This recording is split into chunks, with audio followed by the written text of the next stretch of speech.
Kazini kwa Mwenda kuna kazi. Kazini kwa Mwenda? Kuna kazi kwa sababu Mpanzu hajui mpira. Ila Mpanzu anakimbia. Sasa kumkaba mtu asiyejua mpira, mtu mwenye mbio ni kazi. Unajua mtu anayejua mpira, kama vile Pacome mfano, unamkaba kutumia akili kuliko nguvu. Umeelewa vizuri? Sasa yule Mpanzu hajui mpira, yule ni mimbio anakuwa, yani hapigi chenga. Yaani Mpanzu akikuona umesimama na upitisha hapo mpira mbele, haya twende.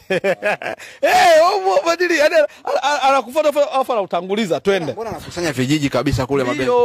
Mbio. Hai mabeki wengi wa Tanzania si hawana pumzi. Lakini mimi nadhani katika homework ambayo Yanga wameifanyia ni homework ya wachezaji wawili tu pale Simba.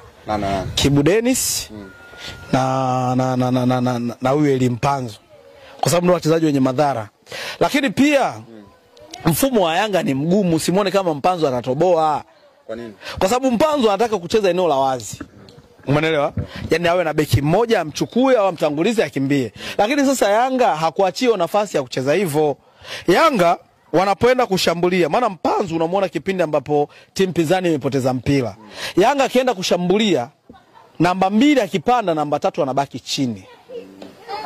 Akibaki chini na maana unatoa room ya Ibrahim Baka kwenda kukava nafasi ya namba 3.